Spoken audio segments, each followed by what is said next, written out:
We provide you the platform to turn your dreams into reality. Give wings to your aspirations with KR Mangalam University. Jammu Kashmir के पहलगाम की बैसरन घाटी में 22 अप्रैल को हुए आतंकी हमले ने देश तो क्या दुनिया भर में हलचल बढ़ा दी है। इस आतंकी हमले ने भारत पाकिस्तान के संबंधों में नई दरार डाल दी है। इस हमले में 26 निर्दोष लोगों की जान चली गई, जिनमें ज्यादातर पर्यटक थे। जहां इस लड़ाई में भारत के साथ कई देश खड़े नजर आ रहे हैं, वहीं अब पाकिस्तान के समर्थन में भी एक बड़ा देश दिखता नजर आ रहा है। ऐसा दावा किया गया कि तुर्की से हथियारों का जखीरा लेकर कार्गो फ्लाइट्स इस्लामाबाद पहुंची हैं। पहलगाम आतंकी हमले के बाद भारत और पाकिस्तान के बीच जब तनाव काफी बढ़ा हुआ है, उस वक्त तुर्की ने पाकिस्तान को हथियार भेजने का कदम उठाया। हालांकि तुर्की ने पाकिस्तान को हथियार और गोला बारूद की सप्लाई करने के दावों का खंडन किया है। तुर्की ने अपनी सफाई में कहा कि उसका विमान पाकिस्तान में हथियार सप्लाई करने के उद्देश्य से नहीं रुका था।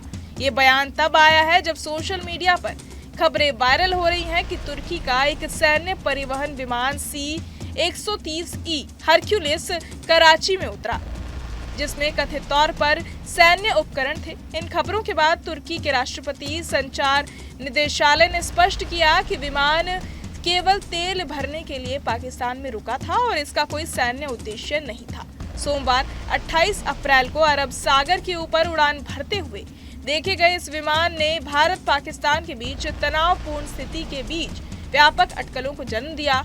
आपको बता दें कि भारत ने हालिया आतंकी हमले के बाद कूटनीतिक स्तर पर कई निर्णायक कदम उठाए। सरकार ने सिंधु जल संधि को रद्द कर दिया है, जो दशकों से भारत पाकिस्तान के बीच जल बंटवारे का आधार रही है।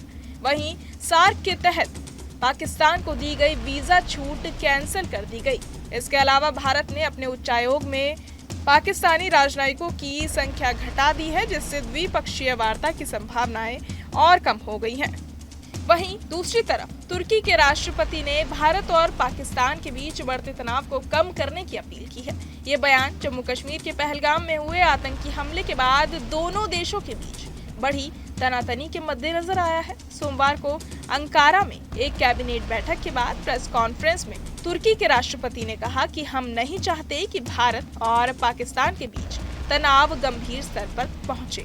हम दोनों देशों से आग्रह करते हैं कि वो स्थिति को और बिगड़ने से रोकने के लिए तत्काल कदम उठाएं। उन्होंने पाकिस्तानी जनता के प्रति तुर्की के मजबूत समर्थन की भी पुष्टि की। बहरहाल इस पूरी खबर को सुनकर आप क्या कुछ सोचते हैं, हमें कमेंट बॉक्स में जरूर बताएं और बाकी तमाम खबरों के लिए सब्सक्राइब करें न्यूज नेशन। न्यूज नेशन अब व्हाट्सएप पर खबरों की ताजा अपडेट के लिए न्यूज नेशन के इस QR कोड को स्कैन करें।